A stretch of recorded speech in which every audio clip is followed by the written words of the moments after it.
le serpent, animal symbolique et mythique, fascinant les hommes depuis la nuit des temps, tant par sa morsure foudroyante que son mode de déplacement pour le moins étrange. Ce mode de déplacement, qui ne paraît ni logique ni optimal, a cependant été source d'inspiration pour les hommes. Au début des années 1990, deux jeunes skateurs sud-africains inventent un nouveau concept, le snakeboard. Le mouvement complexe de ce genre de système a très vite intéressé les chercheurs. Et aujourd'hui, pour pouvoir tester les lois de commande originales mises au point au cours de ses travaux, Pascal Morin, chercheur à l'ISIN, a demandé à un groupe d'élèves de l'école des mines de Paris de mettre au point un prototype de snakeboard robotisé dans le cadre de leur enseignement de mécatronique.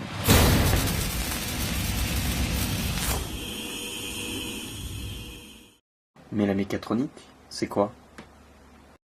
La mécatronique est un enseignement du cursus des mines de Paris qui s'appuie sur la conception et la réalisation d'un système technique pour apprendre le travail en équipe. Notre équipe est composée de 13 mineurs, 10 BTS et leurs 3 professeurs qui ont des compétences complémentaires en mécanique et en électronique. Nous collaborons pendant 1 an dans une approche résolument industrielle qui est d'ailleurs supervisée au sein de l'établissement par moi, le Big Boss. Le système technique qui va constituer notre projet est un snakeboard robotisé instrumenté. Il nous a été commandé par un client extérieur qui est chercheur en robotique à Pierre et Marie Curie, monsieur Pascal Morin. Nous nous sommes ensemble fixés des objectifs à l'aide d'un cahier des charges dont l'enjeu était de diviser le système en sous-systèmes pour ensuite faire des choix de conception dans chacun des sous-systèmes pour ensuite lancer la fabrication. Nous sommes par ailleurs engagés pour une date de livraison qui sera le forum mécatronique du 3 juin 2014.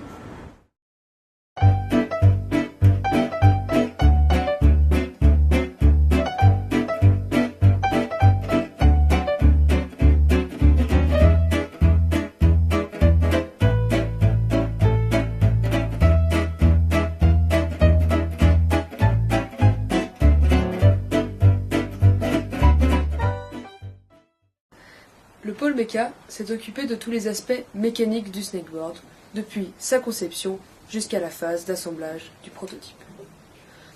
Nous avons commencé par dessiner le schéma cinématique et un premier squelette sur le logiciel CATIA. Nous avons également dimensionné les moteurs. Ensuite, le pôle mécanique a collaboré avec les BTS conception de produits industriels. Ensemble, nous avons comparé les différentes solutions pour faire les meilleurs choix.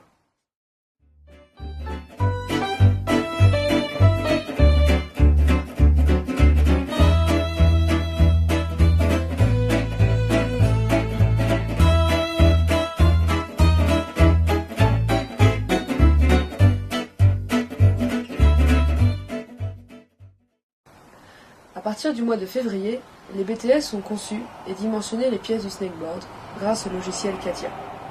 Ensuite est venue la phase de fabrication et d'assemblage du snakeboard. Les BTS se sont chargés des pièces subissant de fortes contraintes qui ont été usinées dans leurs ateliers. Les élèves des mines se sont occupés de toutes les pièces en plastique grâce à une imprimante 3D.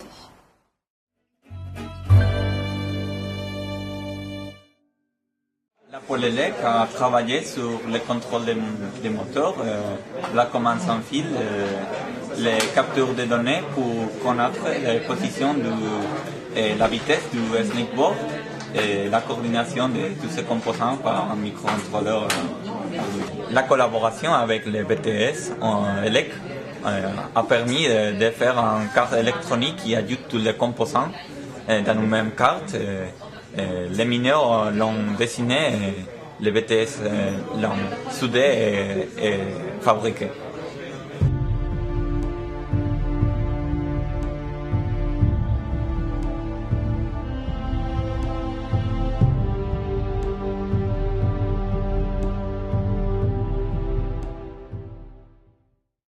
Donc en plus de BTS, méca et élec, on est amené à travailler avec des BTS COM.